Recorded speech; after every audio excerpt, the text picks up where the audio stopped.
Friday, Fantasy Focus Football Podcast. The whole crew here with you, Field Matthew and Star Fania. Week 3 preview show. Let's go. I'm feeling inspired. We saw perhaps the greatest quarterback in the history of the NFL take on the national stage last night. Has Minshew Mania taken over and made you feel as ready to dominate a show today as I feel right now, Matthew? Obviously. Come on, baby. I'm growing a mustache as we speak. Really? Sure. It's not working out for you so far. By the way, pre-show meeting, I was only in a jockstrap. That's too much information. You were here for it. I know. And I was wearing sunglasses. So I didn't get to see you quite so distinctly. Enough. Minshew Mania is here. It's a fun story, you know what? And thank God, because without Gardner Minshew, that game last night was brutal. It was absolutely brutal. It feels like, this was a joke that was made 100 times last night on Twitter. It feels like the Titans and the Jaguars play every Thursday night game. Every Thursday. It also feels like when they do play, there's either a massive weather issue, a lack of offense, or both. Brutal. Last night we got both, but the good news for the Jaguars, they get a major win. Gardner Minshew remains the talk of the town. We got a lot to get to, though. Honestly, if you just sort of had the game on in the background and you weren't paying attention, and I said to you, hey, did Blake Bortles play in that game last night? You'd say yes, yeah, right? You'd have to assume. It just felt like a very Bortles-esque game, despite the fact he is now backing up Jared Goff in Los Angeles. Gardner Minshew has taken over in Jacksonville, but we've got plenty to get to today. So, Jackson, let's hit it. Game preview. We begin with the Lions going to Philadelphia to play the Eagles. And the starters, you guys know the names, right? Carson Wentz, we feel good about. Zach Ertz and Kenny Golladay. But the question marks begin with Kerryon Johnson, who last week had an awesome touchdown catch, Matthew, but the matchup I'm having is issues really with my difficult. microphone. Yeah, you are. It's okay. It's fixed now. It's sort of. It doesn't look great. Okay. I just want, for people that are watching us live on YouTube or the ESPN app or Twitter or the Facebook page or like Unicorn Katie from the Women's League from a few years ago, who's here today as a back guest. there Welcome. behind the glass there as a guest for us. Yeah, so any of that's watching, it's very awkward, and I don't know what to do with it, Stefania. I think you're good just how you have it. Are you sure? Yes. Because it feels, I don't know, there's something weird about it. But all right, that's fine.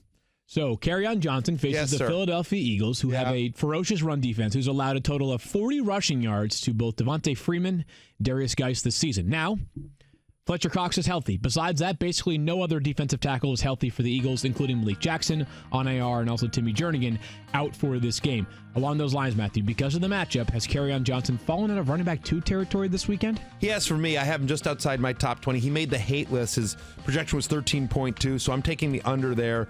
Look, the Eagles have been very good against the run, and yes, no question, that is the line a little bit banged up there? Certainly it is, but my concerns are, first off, bad matchup here. And also, when you think about how you beat the Philadelphia Eagles, it's through the air, right? That secondary has been nothing short of brutal so far this season. They're allowing just 2.83 yards per carry this season. That's 5th best in the NFL. They haven't allowed a rushing touchdown. And I think more importantly, by the way, Kerryon Johnson has just 46% of the Lions' rushing attempts this year. Like, it's been a committee, and the release of C.J. Anderson isn't about we want to give more work to Kerryon Johnson. It's about we believe in Ty Johnson.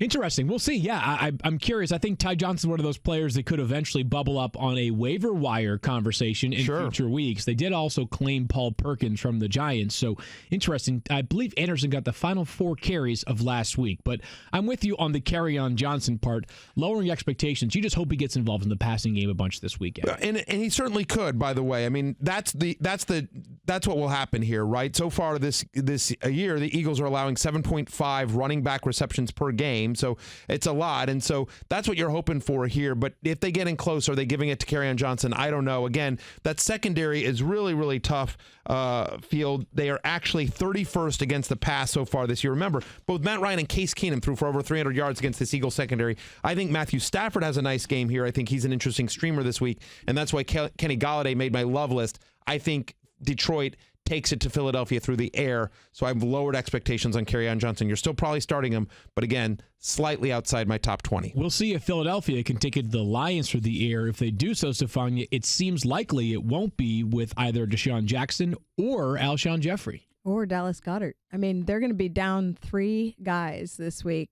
because of injury. Deshaun Jackson has an abdominal injury that We heard groin originally, but it sounds like it's a fairly significant abdominal injury, and there was some discussion about how they wanted to manage it. He's going to try and play through it, but it's not just this week. It's the fact that the Eagles play on Thursday next week. Sorry, would the chair recognize the senator from the peanut Massachusetts? It does look like how do you think you have a groin injury, but it's actually your abs? I'm not a doctor, but I feel like if it was my groin, I would know it was my groin and not be my abs, which are pretty dissimilar parts. No, actually, they're very, very close to each other.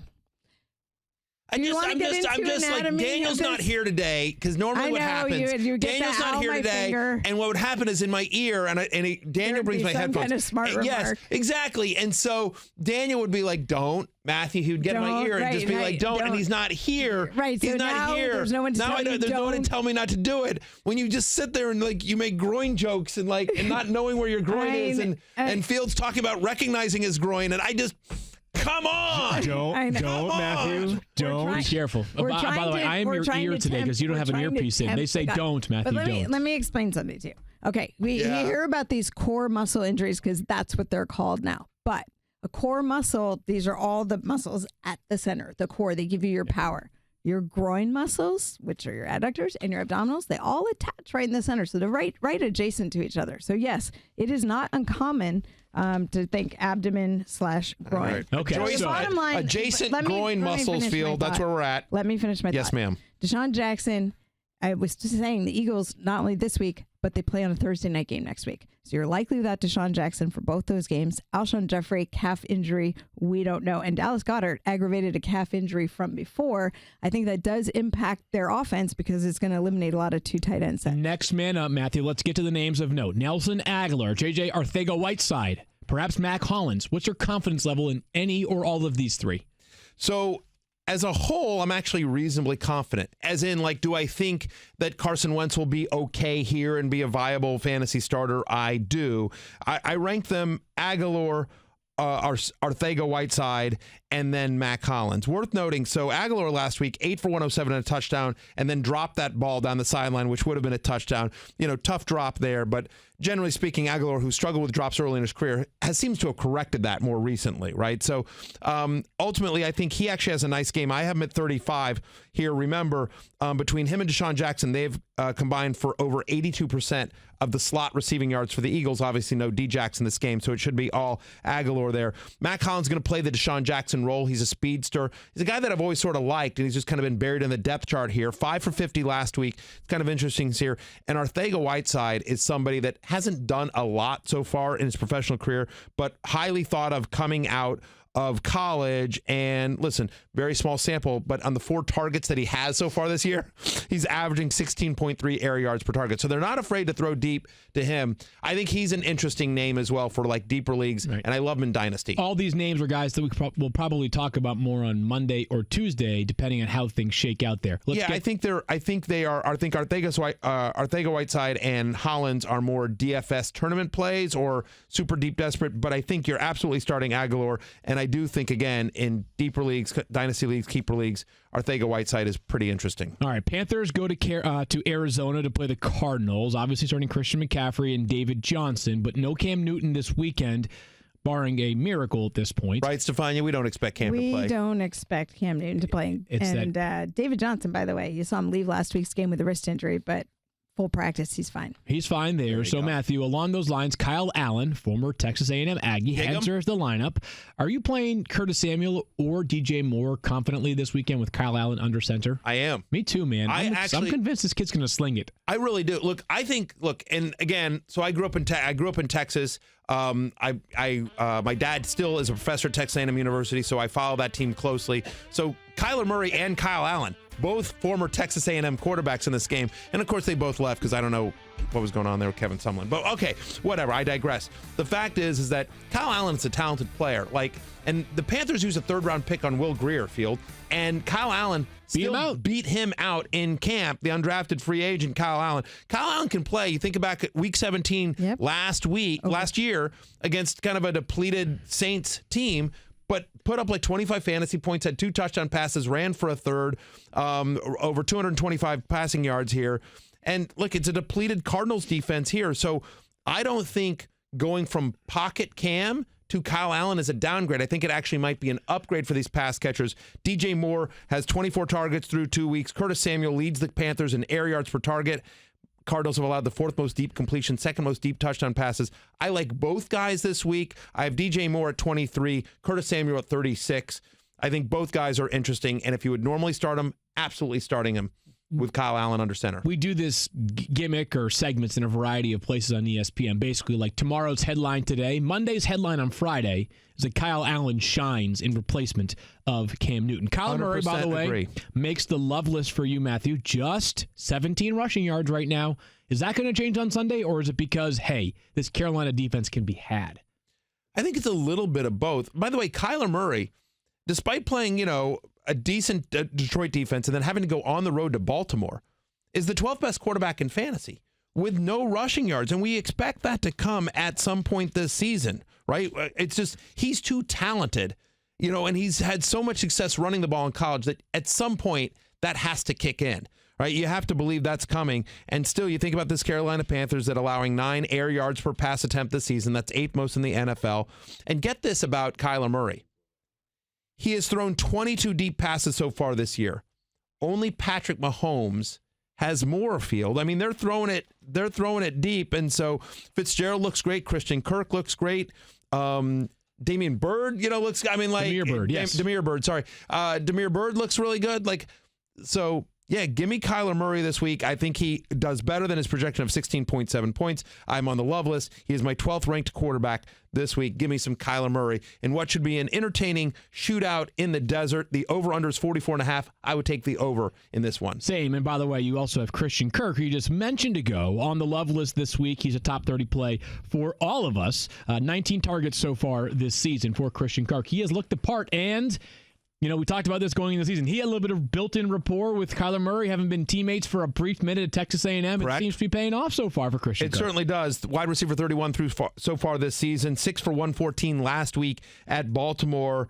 Look, he's caught 6 of 7 targets in week 2. You know what I mean? Like, in a tough matchup at Baltimore. I mean, they're banged up on the secondary, but still. Christian Kirk looks the part.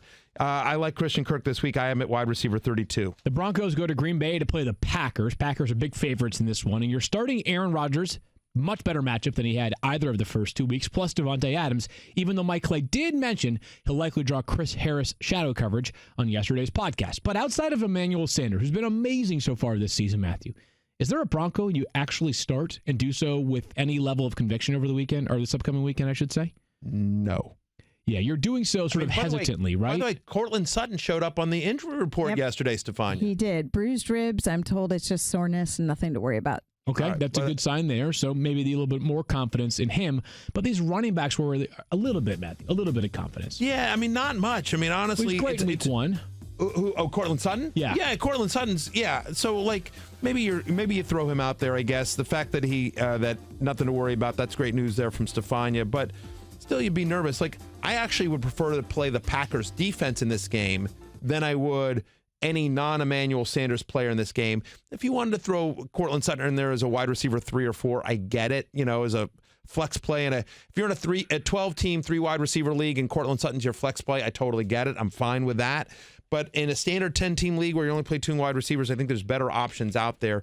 Field, I would prefer Curtis Samuel to Cortland Sutton in terms of guys that are sort of in that range here. In terms of the running backs here, look, it is a true split down the middle, right? And I don't think either guy is particularly great. I have both guys outside my top 30 for the week.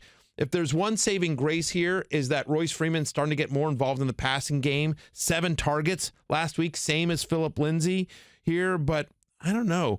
You think about this Packers defense. Dalvin Cook had that 75-yard run against him. Remember, he broke free and so whatever, missed tackles, and he's Dalvin Cook. Okay, but you take that play away with it, Packers actually rank 6th in preventing yardage before first contact this season. I mean, it's been a good run defense that's skewed by one big play that Dalvin Cook had, and all due respect to Lindsay and Royce Freeman, neither of them are Dalvin Cook.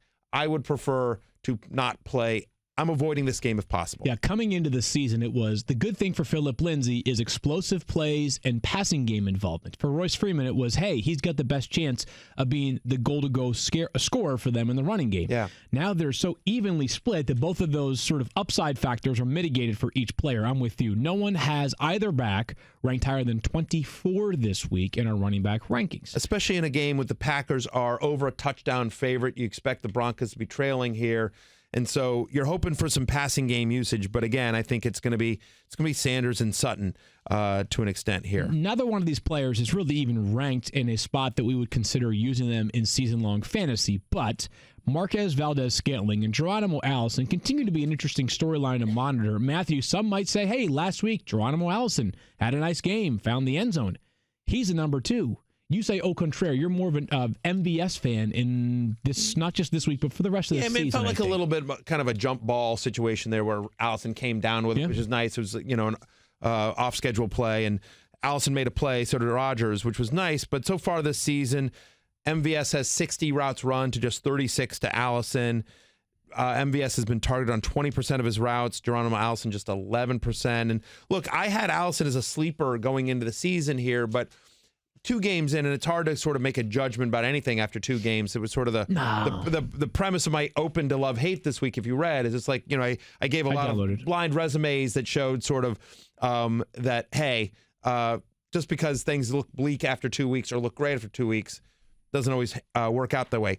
Having said that, 2 weeks in, it does appear, Field, as if the Packers offense is more slower paced than we would expect, and they want to be more run heavy under Matt LaFleur. Like, just overall, I mean, we joke about free Aaron Jones and everything like that, but the truth is it's more of an emphasis on the run game, and the pace hasn't been particularly fast. Yeah, that's fair. I think that also you said, we don't know what these players are going to be. Like, I still don't know what the Packers passing game is going to be because they've faced 2 really good defenses and another good one this weekend in Denver.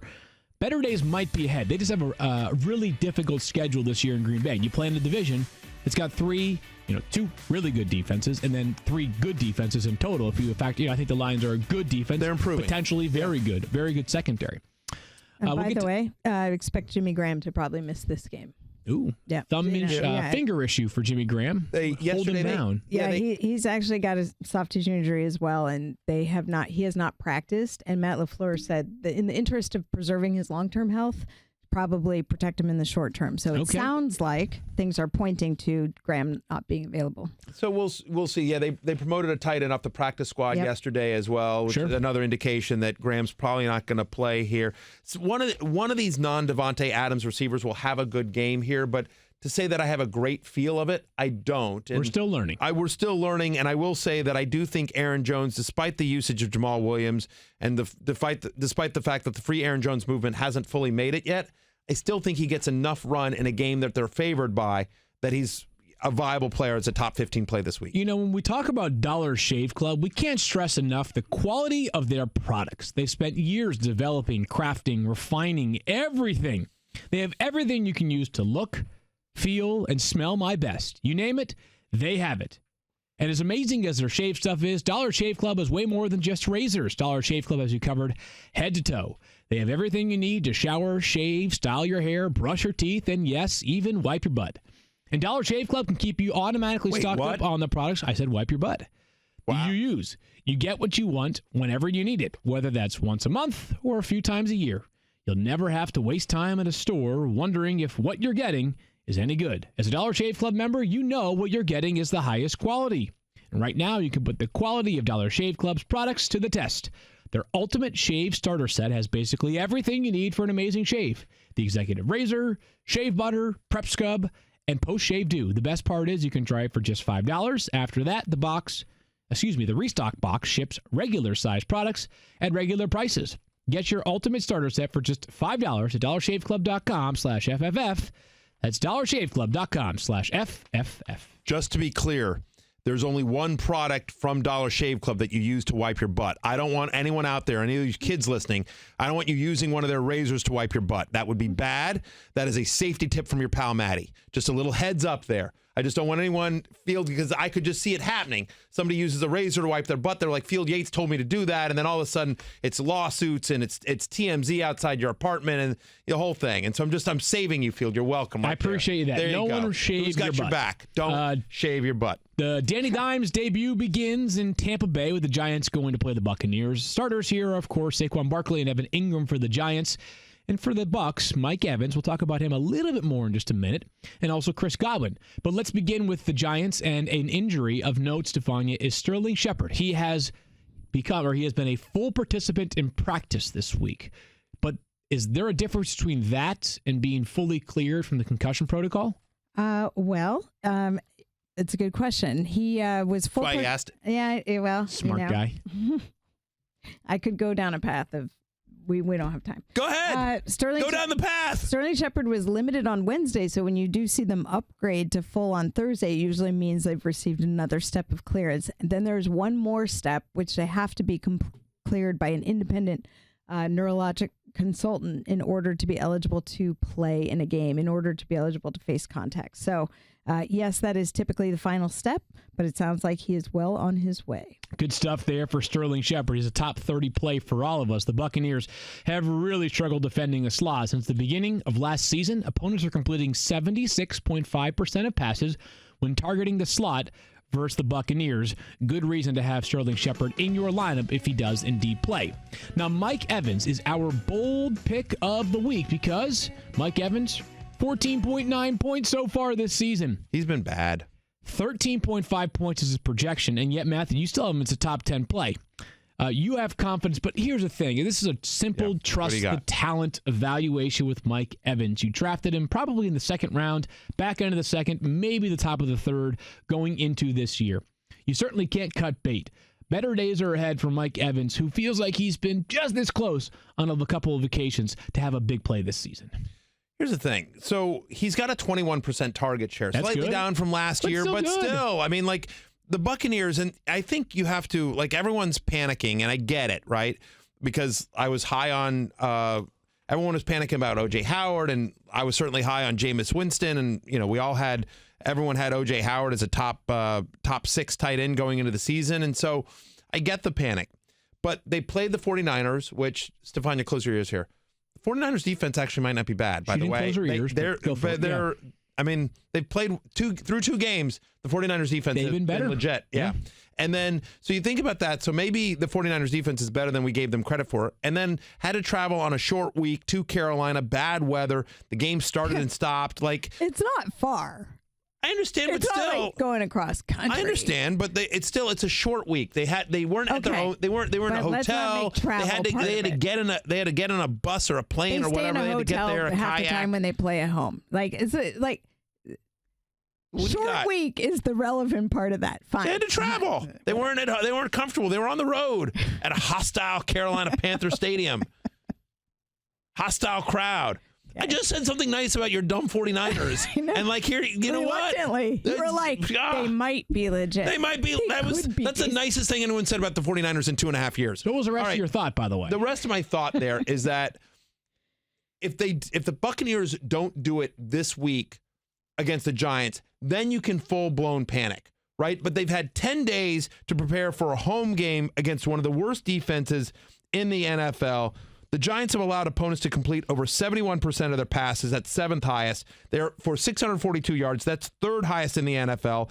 10.6 yards per attempt also ranks 3rd highest. That would say this should line up to be not only a good Mike Evans game, but also a good Jameis Winston game. All right. We made the love list this week. Okay, I'm back in on Jameis Winston. You're in. You have Jameis ranked as the 8th best quarterback. I've got my L ready to eat on Monday. Quarterback 14. This feels like an opportune time to try to make a board bet here. Yes, sir. You believe Jameis, 8th best quarterback. I've got him at 14. I believe Jameis Winston will not be a top 11 quarterback this. You want to make a bet on that one? I say Jameis Winston will be a top 11 quarterback in week 3. Put it on the board. Put it on the board. Pretty good, Jackson. You know well done right there. You know what's if funny he finishes is 11th, I have we get him a ranked push. at 11. Okay. I'm ranked at 11? Yeah. Nice job, Stefania. If he finishes at 11, Stefania gets a 1 on the board over there. I've got some room to make up. Matthew's got some Buccaneers on his love list this week. I would say sort of, proceed with caution here personally, but you're more into them than I am. Look, it's I believe ultimately in the scheme and the matchup here and somewhat of the talent. I don't believe Jameis Winston is as bad as he's shown. I thought there were some good signs in that Thursday night game against Carolina. I thought he made some good passes. It's still a work in progress, but ultimately I believe. And by the way, if you need a flex, Peyton Barber could be okay here. He has certainly gotten plenty of work of late for the Bucs as Ronald Jones' role shrunk from week 1 to week 2.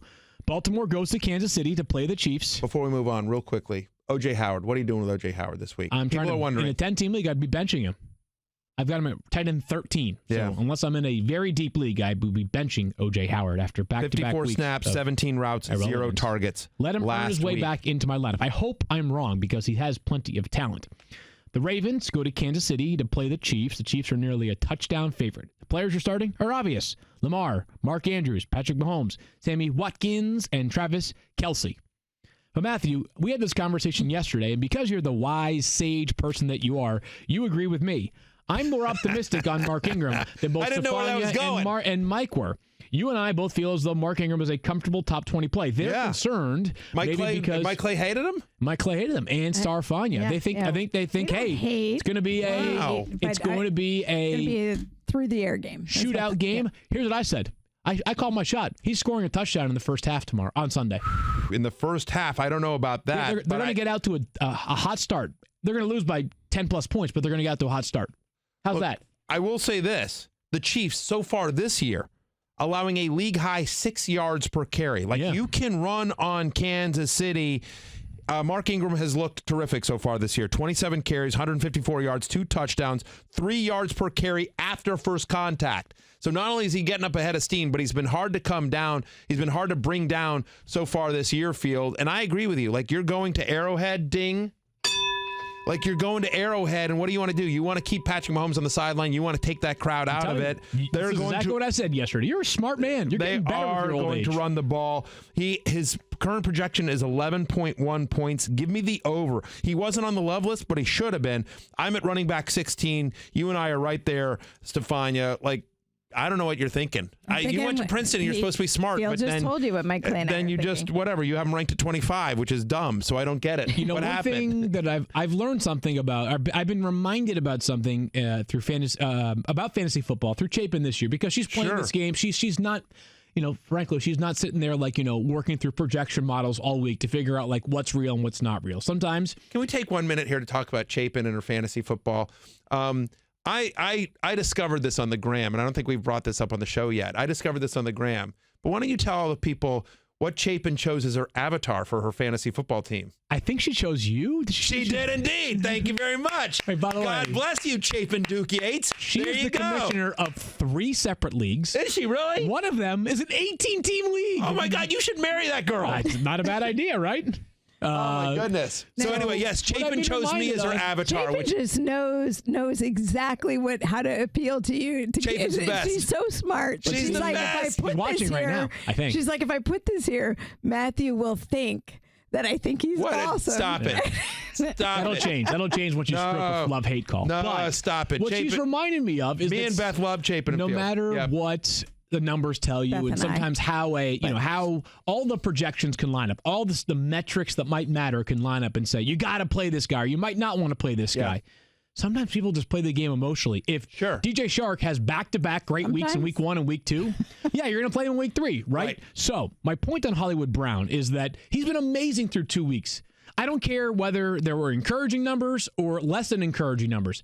You're playing Hollywood Brown because you've seen in 2 weeks he's one of the most explosive players already in the NFL. You're playing Hollywood Brown. He's a top 27 play for all 3 of us this week. 19.4 yards per reception this season. He's been targeted on 45% of his routes this year. And I agree with you, Field, because it's not only about the fact that he's been terrific the first 2 weeks, but there's also a thing with when you're drafting, you're like, that's my guy. I got Hollywood Brown in the 12th round or whatever it is, or DJ Shark. I picked him up in the in the free agency. Although Stefania, I will say, credit to her, she picked DJ Shark in the last round of the War Room League. Nice, well done. I played him last night. Well, I got burned 2 weeks by putting him on my bench because we're going to wait and see how he does. Yeah. There you go. That was a very, very nice pick because I went to go look and see who had DJ Shark in the War Room League, and it is Star Fanya Bell who drafted him in the 16th round. Nice job there. So, but anyway, there's an emotional connection to a guy that you drafted who has panned out that you got late in your draft. I'm with you. You're starting Hollywood Brown this week. One of the most compelling stories of the weekend is a bunch of running back health statuses, Devanya. Along those lines, the Chiefs have not one but two injuries. Damian Williams and LaShawn McCoy are limited this week. Right. LaShawn McCoy with an ankle issue, didn't practice on Wednesday, did get in some limited work on Thursday. I think if I'm looking at who I feel more confident about right now, it's LaShawn McCoy, believe it or not. Damian Williams, we talked yesterday on the pod about what a knee contusion is and how it could be problematic. He has not practiced at all, and I think we'll wait and see what he does. Obviously today, a big day, but as I said yesterday, if he's got limited motion, if the bruising is enough that it's keeping him from being able to, have full motion and full strength in his leg, you're not going to put him out there and risk further injury. LaShawn McCoy banged up with an ankle issue, probably just keeping his workload low to allow him the best chance to be ready to go on Sunday. But there's a chance that he could be the one, and Damian Williams could miss. So when you think about that, and it feels like it's trending that direction. Today's practice will tell a lot. But that LaShawn McCoy, no Damian Williams. It feels like it's trending that way. And so it'd be interesting to see, because could you see some Darwin Thompson, who in the preseason, 15 total touches, 98 yards, touchdown, 5'8", 200 pounds. Like, he is fast. Like, sure. He's kind of a guy that isn't going to get a ton of plays, but it's, big play potential. And I think Darwin Thompson is somebody that should probably be rostered and is like an interesting guy in DFS and tournament plays. I don't know that you're necessarily starting him in a 10-team league until you see it, but that's sort of interesting. And the other thing is like if you're in a super deep league, like in the War Room League, I grabbed Darrell Williams. So if Damian Williams and LaShawn McCoy were to miss, everyone's talked about Darwin Thompson, but Darwin Thompson, again, 5'8", 200 pounds. He doesn't strike me as a guy that's going to carry the load, right? And so you think about Darrell Williams, the former LSU player, 6 foot, 225 pounds. He projects more as kind of a feature back. I don't know that he's, an amazing player, but if you're the lead running back of a Kansas City offense, like, you have fantasy value. Again, the Chiefs running back so far this year, just as a whole, top 10 in targets, top 5 in receiving yards, top 4 in receptions, the first in red zone receptions. When you're a Kansas City Chief running back under Andy Reid, good things happen. Good things can certainly happen in that Kansas City offense. So last thought here is that obviously Demarcus Robinson was amazing last week. Mecole Hardman had a touchdown and one more called off the board. Kind of back to this Hollywood Brown thing. Like, yes, it's possible that either one of them goes for 2 catches for 37 yards. But if you're looking for upside, who presents more upside than the Kansas City Chiefs, especially playing at home for the first time this season? I think it's an either or. If you have one or the other on your roster, you may not have both, but if you do, I wouldn't play both of them. But if you're looking for an upside flex play, they would be it. But just, tread lightly, because there's also the risk that either one of them is not super relevant. Mecole Hardman had 0 catches in week 1. I believe Robinson may have had 1 or 2 catches in week 1. So there's definitely risk reward there. I prefer Robinson to Hardman this week. He ran more routes. He was targeted on more routes the previous week. Worth noting, this Ravens secondary is pretty beat up these days. It is. No Jimmy Smith. Yeah, they're a speculated target for Jalen Ramsey. They are indeed, and that would make sense, but certainly Ramsey playing last night, he's not going to play this week if he ends up going to the Ravens. Christian Kirk and Larry Fitzgerald both over 100 yards last week at Baltimore. And again, with the run game banged up, you expect them to sort of attack Baltimore through the air. So, look, Travis Kelce and Sammy Watkins are going to get theirs. How many balls are there to go around? We saw last week, could be a lot. So it's risk reward there, but I think Robinson and or Hardman could certainly do some damage on Sunday. Texans play the Chargers in Los Angeles. I think we're kind of at the point where we're learning about this running game in Houston. And by the way, the starters, Deshaun, DeAndre, Austin Eckler, and Keenan Allen. But for the Texans, it's getting sort of like role reversing already. Carlos Hyde is clearly the workhorse guy in this backfield, whereas Duke Johnson is back to what Duke Johnson does, right? Which is like catch 3 to 5 passes a game, maybe get 3 to 5 rushing attempts per game. Think about that statement for a second. I know. Carlos Hyde is clearly the workhorse back in this offense. Crazy, but he's run well too. He had all legit. Like, I am not a Carlos. He heard what you said about him. Huh? He heard what you said about him. Apparently. Yeah. Maybe you're welcome, Carlos Hyde managers. You're welcome, Carlos Hyde, if I inspired you. But you are absolutely right. Like, get this, Field. Here's the entire list of players in the NFL that have at least 80 rushing yards in both games this season. Okay. Derrick Henry, Dalvin Cook, Saquon Barkley, Josh Jacobs, Carlos Hyde. Yeah, great company to keep right there. So I would just say this is I have less optimism than you do. I've got both of them as RB4s because small workload for Duke Johnson, limited passing game value for Carlos Hyde. He's going to have to kind of fall into the end zone to make it worthwhile. And the Chargers bottled up last week Kerryon Johnson in the running game, so I expect this to be a difficult road to hoe for Carlos Hyde versus Duke. I think he's okay. I'm actually more confident on him than you are. So I have him at 29, right? Chargers allowing 4.87 yards per carry this season. That's sixth most in yards per carry after first contact. So Carlos Hyde, to your point, has looked good. And I don't think this is much of a split. I mean, Duke Johnson got 6 touches last week. Right. And so my expectation here in a game where the Chargers are only a 3-point favorites, like I think it's going to be fairly close, and it's an over under 47.5. So I think it's a reasonably high scoring game that's relatively close. I actually think Hyde's projection is 8.1 points. Give me the over. He didn't make my love list, but I would take the over on 8.1. So let's get to some of the complimentary wide receivers. Would you take the under? You want to do another board bet? I'll give you another board bet. But like 8.1's not like that many points. Like that's like if he'd get 8.5, it wouldn't surprise me, right? Sure. Like that wouldn't surprise that much, or even 10 maybe. I just don't have a ton of confidence on Carlos Hyde. Fair enough. So let's get to the wide receivers who aren't DeAndre Hopkins or Keenan Allen, Will Fuller and Mike Williams. Either one of them earned your trust that you feel like, okay, hey, they should be in my lineup this week. Trust is a strong word. You use that often, yeah. It's a strong word. Yeah. Do I trust? No, but I'm more bullish on Will Fuller than either of you guys. I have him at 39. You guys both have him in the low 40s. And so, look, Will Fuller leads the Texans in routes run so far this season. No kidding. You think about the Chargers secondary, which we thought would be a strength coming into the season, but a little bit banged up, and they've struggled. No question about it. They've allowed opponents to complete over 75% of the passes. That's the third highest rate. Only the Redskins and the Dolphins are worse in that statistic. They've actually allowed a touchdown on 7% of passes. That is the sixth highest rate in the NFL. And so Fuller, who's averaging 23.7 air yards per target, that's the highest rate in the NFL. Like, they're going to take a few deep shots to Will Fuller. And so, under the category of you only need one, Hopkins is going to get his, but Kenny Stills and Kiki Cutie haven't really been integrated fully into this offense yet. And so Will Fuller, again, there's risk reward there. He's a deep threat, but I'm more bullish than you guys I think he's a wide receiver 3 with upside. You've got Mike Williams as a wide receiver. You mean Will Fuller's a wide receiver 4 with upside? You mean wide receiver 4 with upside. Based off your ranking, Williams is closer to a wide receiver 3 borderline there. Mike Williams did not seem to be slowed down by the injury last week. That was good. This is one of those things where watching the game is different than the stats. And I did not think he looked great. He went up for a ball near the end zone, came down, and was very slow to get up, kind of limped off the field and came back on.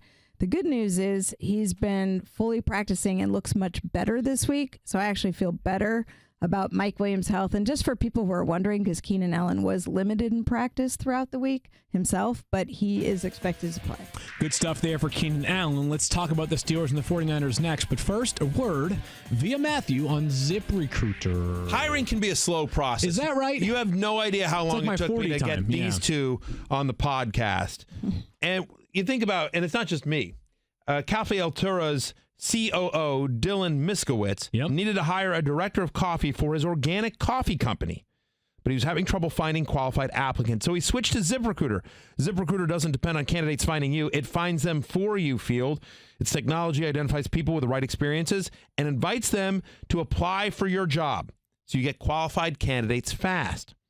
Dylan posted his job on ZipRecruiter and said he was impressed by how quickly he had great candidates apply. He also used ZipRecruiter's candidate rating feature to filter his applicants so he could focus on the most relevant ones.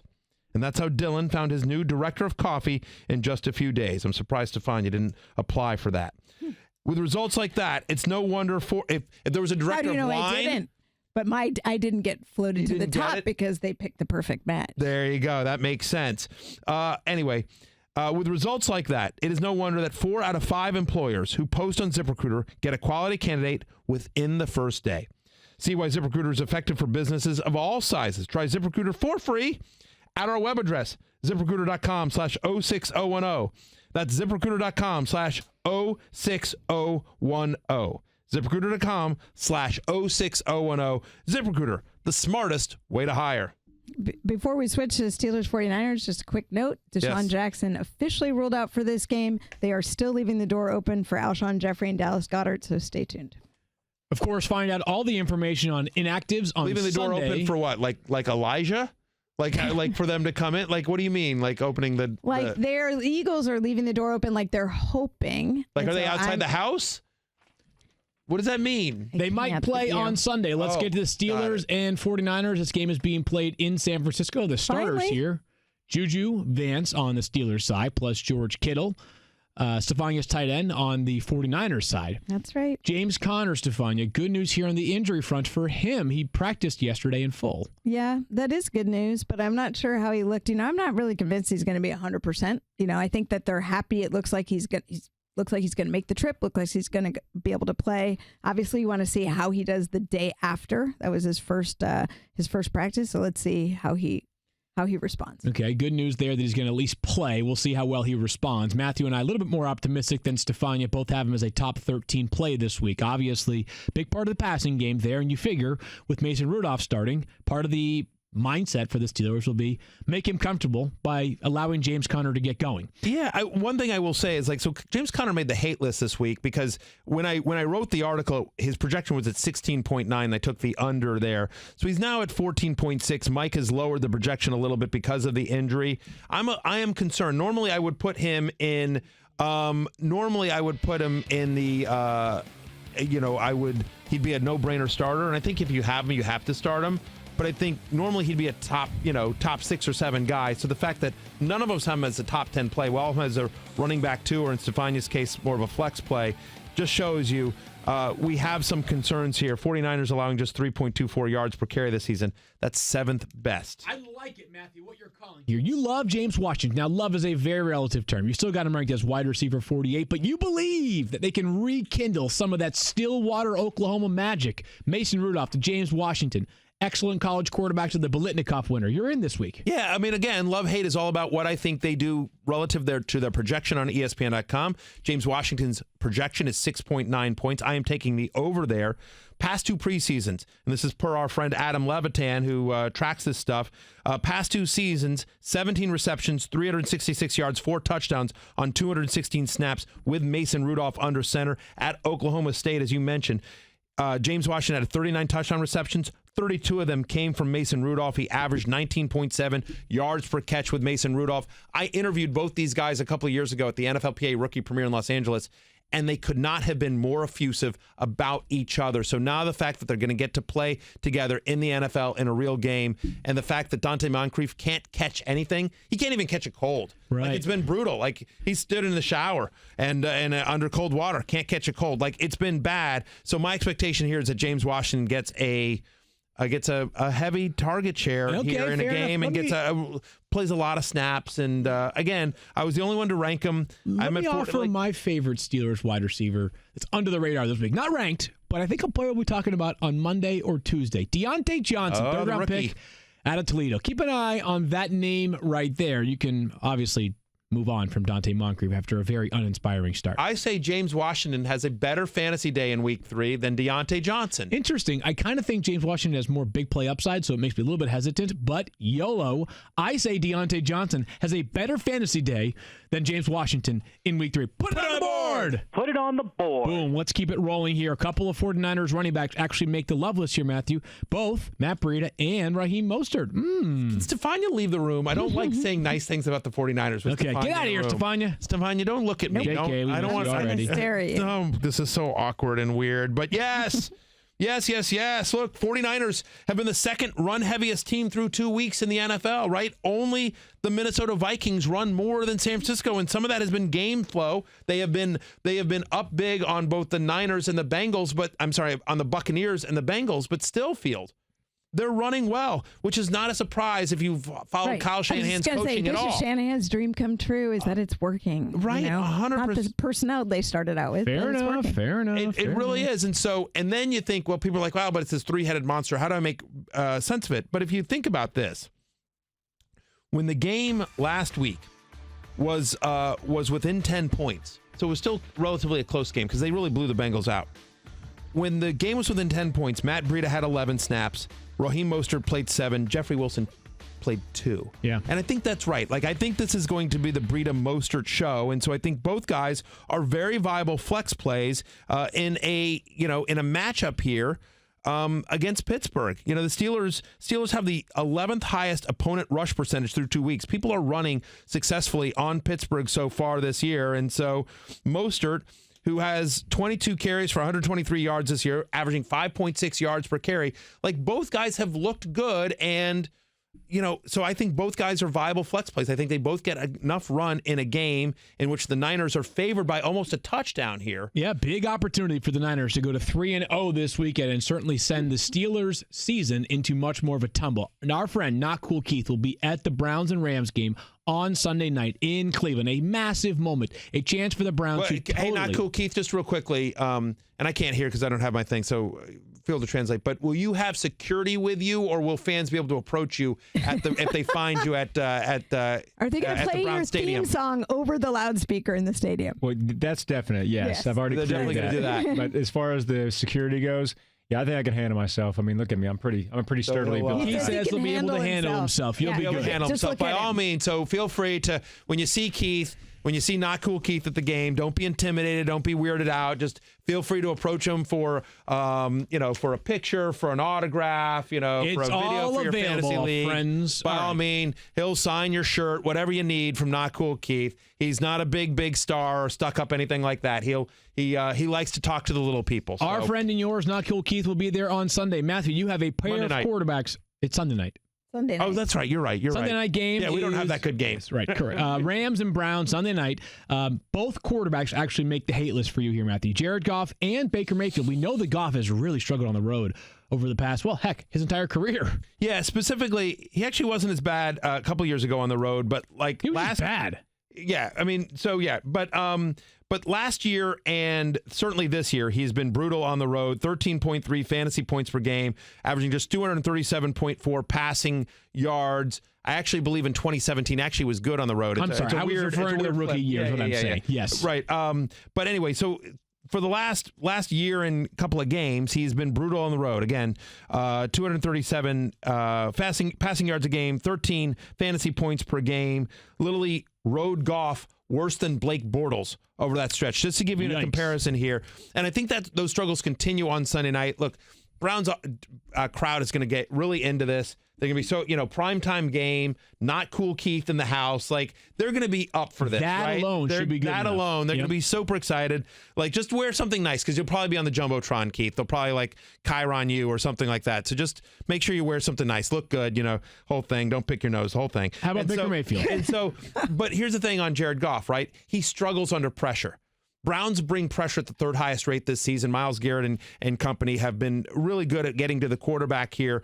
So when he's pressured for his career, Jared Goff has just a 3.4% touchdown rate. That is a bottom 12 touchdown rate. So he really struggles under pressure. I think Cleveland brings the pressure. My expectation here is that it's going to be short passes. It's going to be a running game, which is one of the reasons why I like Gurley in this game, and I don't like Brandon Cooks in this game. We can get to him in a second. As for Baker Mayfield getting there, look, I thought Baker Mayfield looked bad, right? Like, I thought he did not look good in this against the Jets in week 2. He missed open receivers. He threw into double coverage. Here, Rams allowed the 4th fewest yards per pass attempt so far this season. Baker Mayfield, if you take away the 2 crazy Odell Beckham Jr. plays from last Monday night, right? The one-handed over-the-shoulder catch and then the 89-yard touchdown, which was mostly Beckham.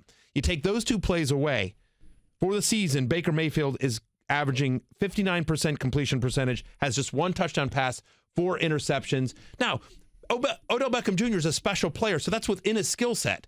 But I don't know. It's been a rough start, no question about it, for Baker Mayfield. He has a lot to prove, and the Browns' schedule does not get any easier. What a massive game this is going to be on Sunday. Both guys outside my top 10 for Sunday night. Let's finish here with Jarvis Landry, who not just is he not targeted like he was last year, like he may not even be fantasy playable right now, Matthew. Outside of our top 30 for all 3 of us, flex consideration feels like a stretch right now. He's 62nd in receiving yards right now this season. He has been barely targeted. I mean, 7 catches for 99 yards. used to get that in a single game from Jarvis Landry. We got to see him. We got to see them find him more. He's a talented guy. He's he's definitely very talented, but it's one of the reasons why we were down on him, or at least I certainly was. He made the preseason hate list for me. I was down on him. I had him ranked really low because, look, Jarvis Landry, for fantasy relevancy, needs volume. He's never been a big touchdown guy. He's had only 1 year, I believe, in his career with more than 5 touchdown catches. Like, he's always been a guy that relied on volume for his fantasy success. And I just didn't think there was any way he was going to get it with Odell Beckham Jr. in town and with an offense under Freddie Kitchens that's more, run pass equal than I think people thought. I think they saw some of the big plays from Baker and they thought this was going to be like a pass-heavy offense. It's not. It's a balanced offense. Now, we'll see with David Njoku, Stefania banged up. Maybe he gets more targets here, but... No, Njoku's out probably, I would say, for multiple weeks. Right. So that's what you're saying, is that because he'll be out more of Jarvis Landry. We'll see. Maybe more Landry. Yeah, maybe more Landry, but, I mean, it's a wait and see. I would not feel confident starting him. I'm at 37, Field, you at 35, all of Stefania at 35. Like, none of us think he's a top 30 play. We're taking a quick break, and we're coming back to talk about a potential NFC Championship preview.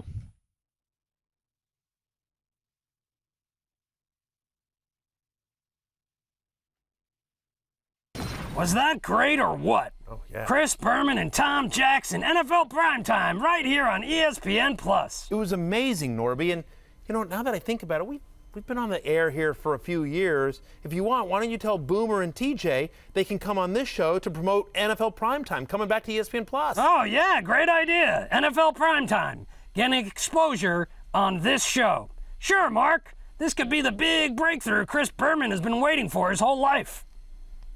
Matthew, and you're being sarcastic, aren't you? No, not at all. You know what? I'll also call Scott Van Pelt so he can promote SportsCenter on this show. This way Dop's parents can find out about it. Yeah, I get it. Thanks, Norby. Where are you going? Oh, you know what? I'll also call Mickey Mouse, see if he wants to come and let people know about Disney World. Mark, for the first time ever, you actually made me laugh. Keep it up, kid. Fantasy, you're in the whole 6010. Fantasy focus. As we said, a potential NFC Championship game preview right here on ESPN on Monday Night Football. Close enough. There's a drop there. We can insert it after the show for some post-production. Bears at Redskins, the nation's capital. Matthew Berry will not be there, but David Montgomery actually makes your love list, Matthew. He had a touchdown last week. It wasn't a particularly efficient game, but you believe it could come on Monday against your beloved Redskins.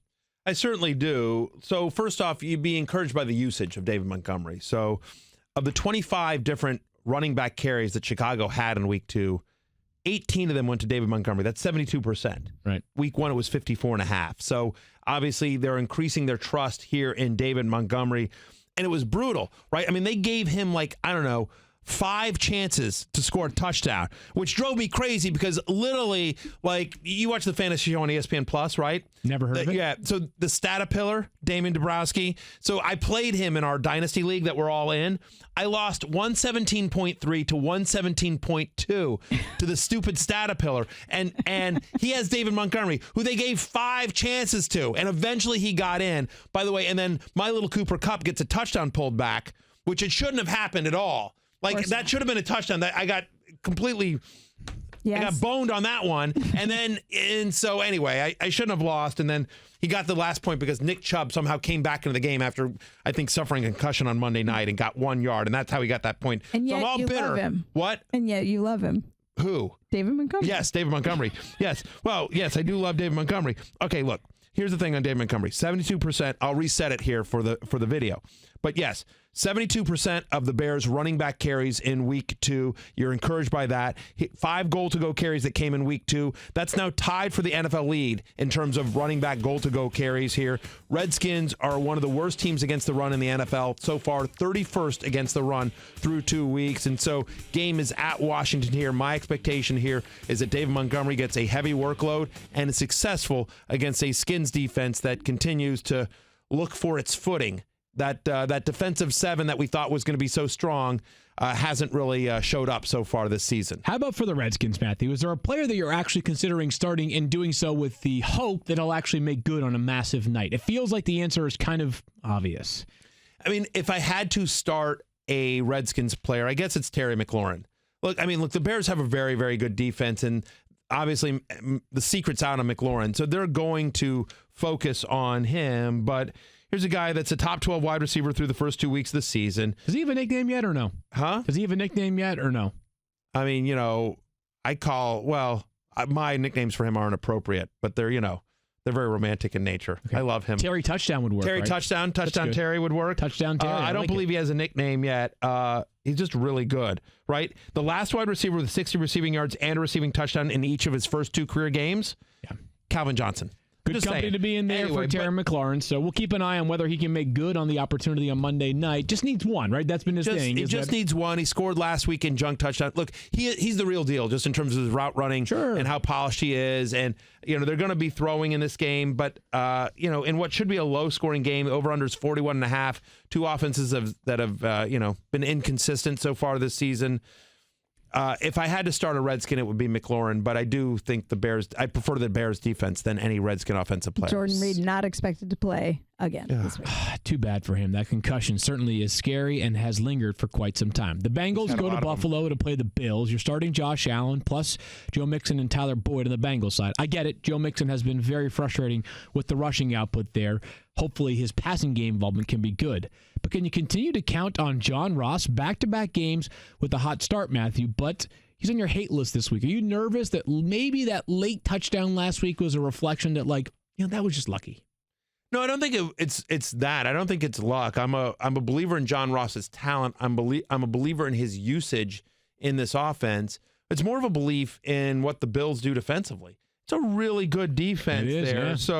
So far they've allowed a league low last year they allowed a league low 3.8 points per deep completion. And so far this year, teams have completed one deep pass on the Buffalo Bills. Look, I think, he'll see more Tre'Davious White in this game than you would like if you were starting John Ross. So my expectation here is that the way you beat Buffalo is not with a deep pass. They're going to have to grind it out. It's going to have to be dink and dunk. It's going to have to be Tyler Boyd in the slot. So my expectation here is that they're not going to let John Ross beat him. He needs that big play. So I'm concerned about John Ross in that one. So, we'll see. Yep. John Ross, though, certainly it's been encouraging to at least see him being utilized in the proper way for the Bengals. Not much has gone right for them offensively this year, but the passing game has been pretty solid. Devin Singletary for the Bills, Stefania, he's banged up, missed back-to-back days of practice. Seems like the tea leaves, if you read them right now, tell you what you need to know about his availability for Sunday. Yeah, you pretty much summed it up. He hasn't been in practice. He hurt his hamstring late in last week's game, and we saw him limp off the field, and he's still got a window to see what happens today, but certainly not what you want with your running back. He was out there watching practice yesterday, but that doesn't do you much good. So okay, along those lines. So we will stay tuned on that. But you doesn't. Who's not hurt? Frank Gore. Frank Gore who makes your love list, actually, Matthew. Would you rank him, if you were to sit Devin Singletary, how high would Frank Gore climb in your rankings? Or do you already have him ranked as such? I did not rank Frank Gore. I did not rank Devin Singletary. So you've got Gore at 30, which is where you would rank him absent Devin Singletary. Yeah, so, Bengals have allowed the third most rushing yards so far this season. Gave up 259 last week to San Francisco here. And since the beginning of last year, they're allowing the second most yards per carry before first contact. You can run on the Bengals.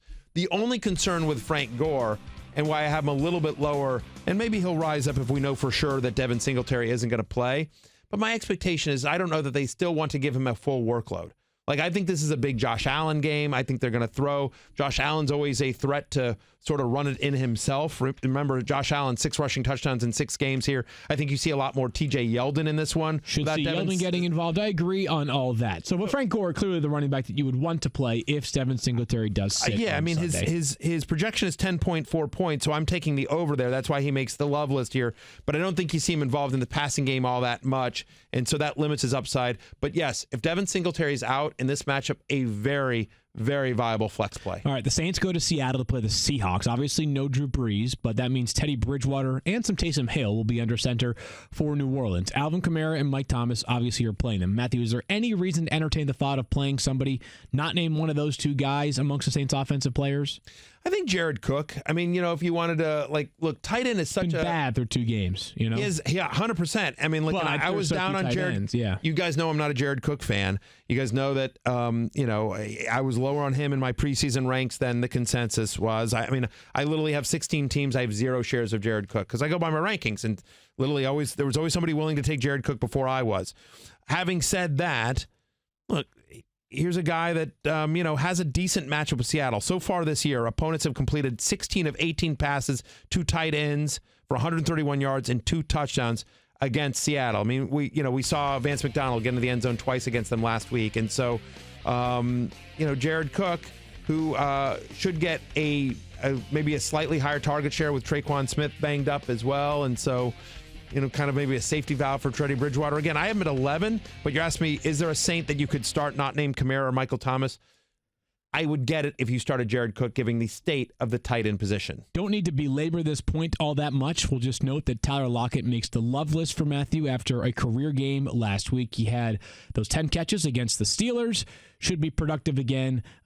Feels like last week was a much more accurate reflection of the kind of player he's going to be as opposed to week 1 when I think he had, 2 targets, 1 catch. It happened to go for a touchdown, but still not expecting a lot of 1 or 2 catch games from Tyler Lockett this season. Saints always struggle with slot corners. PJ Williams has had another tough year.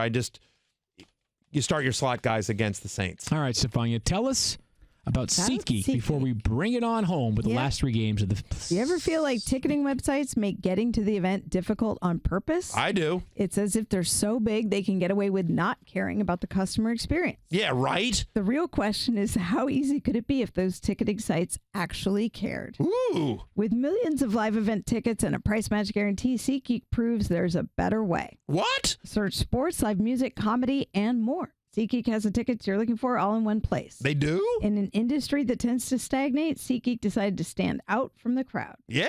They build the fastest way to find tickets so you can stop searching for the perfect seat and start enjoying it. All righty. It's a better process. SeatGeek pulls together millions of tickets from all over the web. Then that sounds good. Rates each deal on a scale of 1 to 10. And finally, SeatGeek displays them on an interactive seat map. Neato. SeatGeek... I thought I could ignore you for a whole read. I just can't. SeatGeek breaks down the details. Green dots mean good deals, and red dots are overpriced. Okay. And every purchase is fully guaranteed, so you can shop for tickets with confidence. SeatGeek will even give you $10 off your first SeatGeek purchase. All you need to do is use our promo code. Download the SeatGeek app today. Use promo code FFF for $10 off on your first purchase. That's promo code FFF for $10 off on your first purchase. That sounds like a lot. That sounds like a good deal. What's that promo code again? FFF. Oh. There you go. $10 off your first purchase. Let's get to Atlanta at Indianapolis. The Colts are actually favored in this game. For the Falcons, of course, you're starting Matt Ryan and Julio Jones. For the Colts, you feel pretty good about T.Y. Hilton, but we begin with one of his offensive teammates, Stefania, Marlon Mack, back-to-back days of no participation in practice. Yikes. Yeah, I know. This makes me concerned because he hasn't been out there at all. It's a calf injury.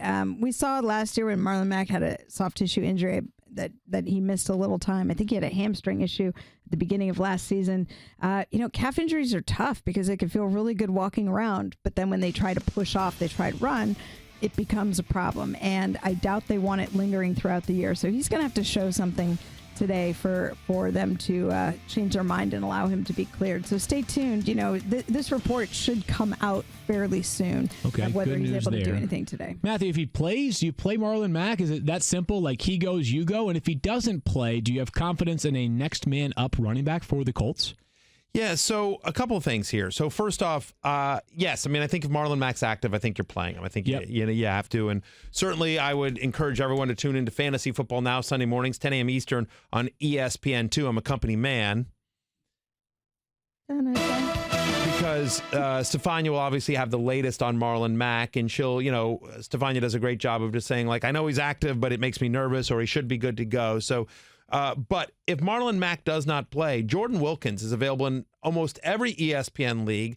Looked good in limited time last week. You think about the Falcons, who have allowed 4 rushing touchdowns so far this year. That's most in the NFL. Now, I mean, one of them was a Carson Wentz dive over the 1-yard line kind of thing. But still, Wilkins will get a decent amount of workload here. And it's one of the best offensive lines in football.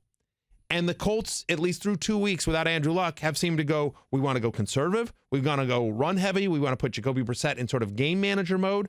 So my expectation is if Marlon Mack misses this game, they don't change all of a sudden their offensive scheme. It is going to be Jordan Wilkins and Nyheim Hines. Jordan Wilkins, to me, would be a legit RB2.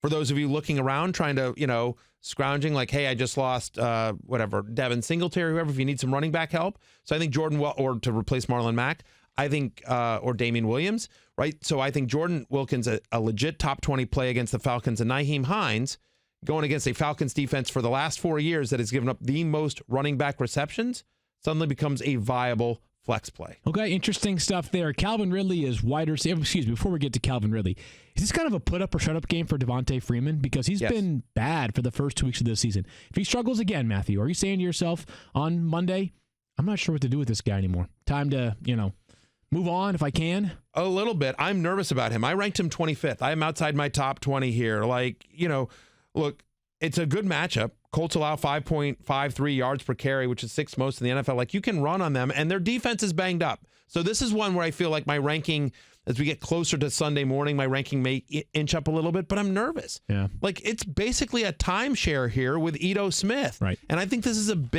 you're about ready to get to Calvin Ridley. I think this is a big Matt Ryan, Julio Jones, Calvin Ridley game. Good stuff there. I appreciate that. And moving along to Calvin Ridley, you just mentioned him, Matthew. He's been awesome so far this season. That's is that going to keep going forward? Yeah, I think so, especially given the pass-heavy nature of this team and the fact that they so far this year haven't been able to run the ball. And so, Mohamed Sanu hasn't really seemed to be a big factor in this offense as much as he was last year. Now, it's been weird for the Falcons. I mean, again, we're only 2 games in. So they got blown out by the Vikings in week 1, and so it was a bunch of junk time, right? They had to throw a ton, and so Calvin Ridley, total junk time there. And then it was a shootout with the Eagles in week 2. But so that's my only concern here with the Colts, right? Does it get sort of shootouty, again, knowing that the Colts want to sort of control the clock and be more game manager with Jacoby Brissett. But you're looking at an over-under of 47 here, and so Calvin Ridley is a wide receiver 4 with upside for all of us. I'm more nervous about Devontae Freeman than I am Calvin Ridley in this game, and I do think Matt Ryan and Julio have big games. Yeah, I came into the season with some reservations about Devontae Freeman just because of the yards per carry dipping year over year, and it's not been a particularly encouraging start. Now, a couple of bad circumstances. Philadelphia is good. Minnesota game kind of got away from Atlanta, so I hope this is a big bounce-back week for Devontae Freeman. If he doesn't do it against the Colts, then you've really got to start to be nervous. You got yourself a problem. And the Colts defense, which is normally good, again, they're pretty banged up. Yes, they sure are. The Jets go to the Patriots. The spread here is minus 23, 43.5 points. I think I saw somewhere, I think it was maybe Football Perspectives Chase. I don't know. It was a good tweet. Basically, the fact that it was like the Jets have like a 10-point projection, one of the lowest projections you'll see or have seen in quite some time. For the Jets, you are starting Le'Veon Bell, who has been really good. I guess the question really is don't start anybody besides Le'Veon Bell for the Jets. Is there anybody for the Patriots you aren't starting this week that you would normally start? Obviously, you're starting Brady and Sony Michel and Antonio Brown, who is on track as of this moment to play on Sunday, and Julian Edelman, James White. We know how we figure this game is likely to go. The only question is Josh Gordon. With Antonio Brown, again, expected to play and being more involved in this offense, how much run does Josh Gordon get in a game in which we expect the Patriots to be up really big, and then that might limit somewhat. Brady will do enough damage, when they start, just sort of running the ball. But Josh Gordon would be the only one that makes me a little bit nervous here. Yeah, I agree on that. I mean, we saw it last week, right? I mean, I get it. It was the first week of Antonio Brown, but you figure if Antonio Brown is playing that many more snaps this week, plus Philip Dorsett is starting to get it as well. Maybe the most interesting question here is, can the Patriots keep their touchdown-less streak going? Yes, I believe so. I believe defensively, so. right? So the Patriots have yet to allow a touchdown in 2 games. Can they keep it going for a 3rd game? One thing that I would say, Field, and I just want to point this out, you never want to root for injury. But I will say, and roster construction is always tough, but I will just say that if you can, grab Ty Montgomery. Because again, like, they're going to use Le'Veon Bell so much in the game, they have to. Right, they sure. And this is just, I mean, like, he's played 1 full season in his NFL career, and that was 2014. Like, he's already had an MRI, and I get it. He's fully healthy, and he's looked great. I just, if the pass is any kind of indicator, at some point, Ty Montgomery's going to have to see significant snaps. Also worth noting in terms of sneaking pickups, as long as we're talking about this, we talked about this earlier in the week, Field, but Chris Herndon, right? I mean, Sam Darnold expected back by week 5. So Herndon can return in week 6 because he got a 4-game suspension, so he'll miss, obviously, this game on Sunday. Yep. The bye does not count towards the suspension. Right. He'll miss the game after that. But week 6, you could have Chris Herndon back on your roster. Just right. And so I think the offense will be better once Sam Darnold gets back. Final game of the week, final 2 games here of the week, Raiders and Vikings. The game is being played in Minnesota. Some notable injury updates here, Stefania, both Josh Jacobs and Tyrell Williams. Yeah, Josh Jacobs really...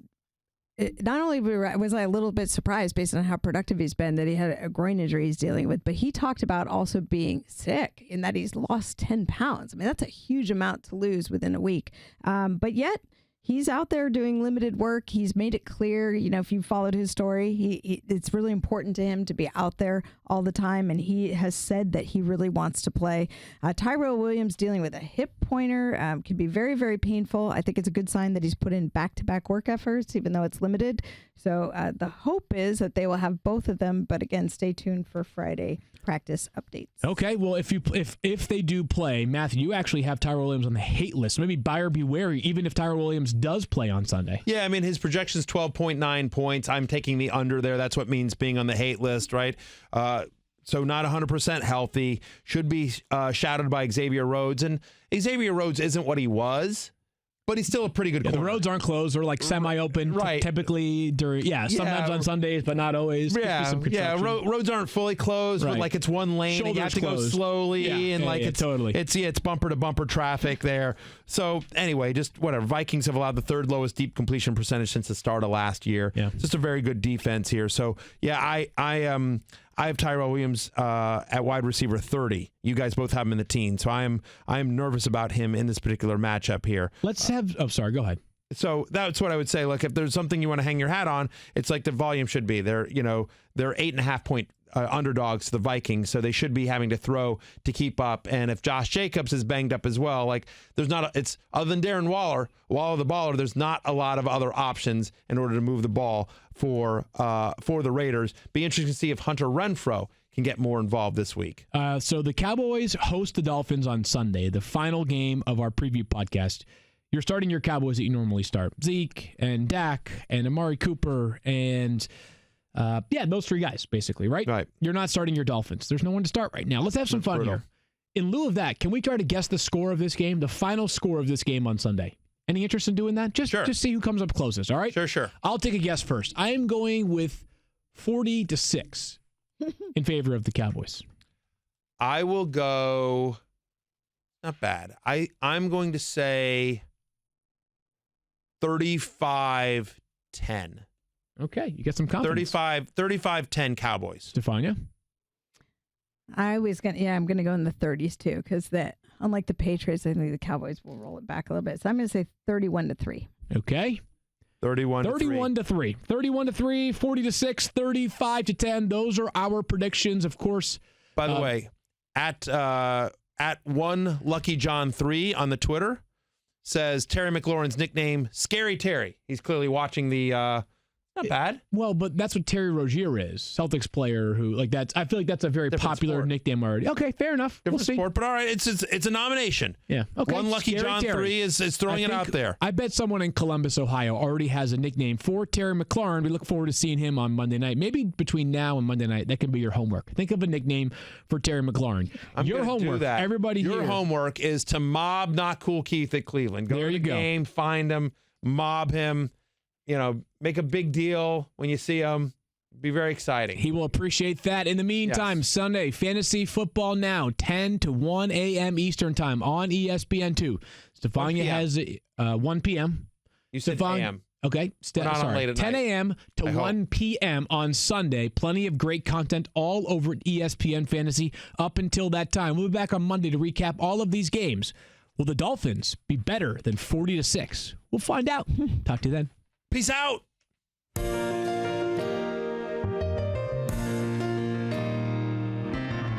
If you need a stick of Tide, Field is your guide. If you're in Bristol or in Farmington, you should find another ride. Candidly, he hates Mike Clay, and you know that it's a fact. Every Yater's gonna yay, 'cause he's on TV every day. A spicy tomato who's got the stats and tweets that'll make you laugh. He's our favorite host, and everybody knows